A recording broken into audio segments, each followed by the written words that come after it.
মাহফুজ প্রথমবার গ্রাম্য পুরনো মসজিদে প্রবেশ করল। সে দেখল মিনার থেকে গম্বুজ পর্যন্ত সব কিছু নিখুঁত। ওহ, এই মসজিদ কত সুন্দর! প্রতিটি কোণ যেন জীবনের গল্প বলে। দেয়াল ও খোদাই থেকে ধৈর্য ও অধ্যবসায়ের বার্তা প্রকাশ পায়।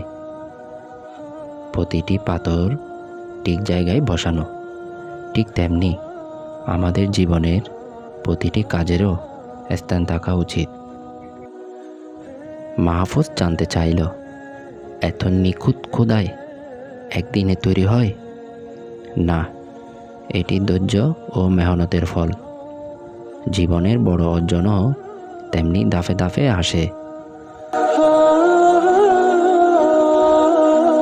গম্বুজ মনে করায় জীবনের সব দিককে সুন্দরভাবে সমন্বয় করতে হয়। আমার জীবনকেও যেন এই গম্বুজের মতো সুষম ও সুন্দর হয়।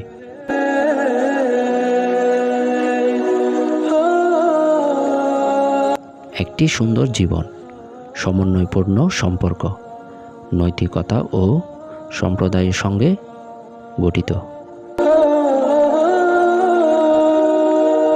জীবন শুধু নিজের জন্য নয়, অন্যদের জন্যও সুন্দর করা জরুরি।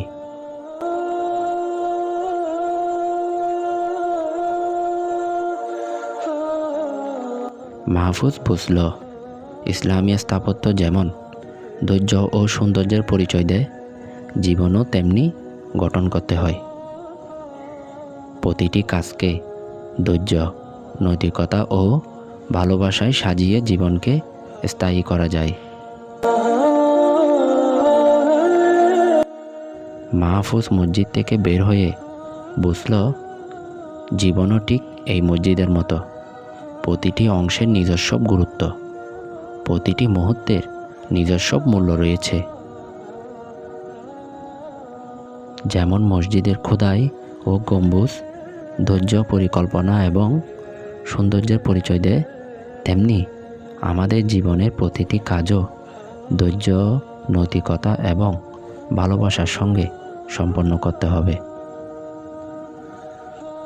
জীবনের প্রতিটি দিনকে সুন্দরভাবে সাজানো, সম্পর্ক ও দায়িত্বকে গুরুত্ব দেওয়া এবং ছোট ছোট মুহূর্তগুলোতে খুঁজে নেওয়া আনন্দ, এটাই মানুষকে সত্যিকারের সুখী ও স্থায়ী জীবন দেয়। আমাদের উচিত জীবনকে এমনভাবে বাঁচানো যেন তা আনন্দের জন্য আলো, শান্তি এবং প্রেরণার উৎস হয়ে ওঠে।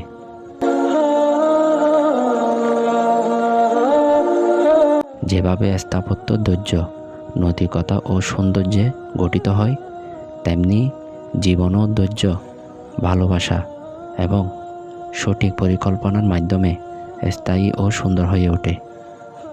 ভাইয়েরা, বোনেরা, যারা ভিডিওটা দেখছেন, একটা অনুরোধ, আমি প্রতিদিন চেষ্টা করি শুধু তোমাদের জন্য ভালো কিছু দিতে।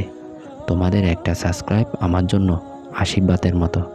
একবার পাশে দাঁড়ান, ইনশাল্লাহ আমি আরও ভালো কিছু দেওয়ার চেষ্টা করব। ধন্যবাদ।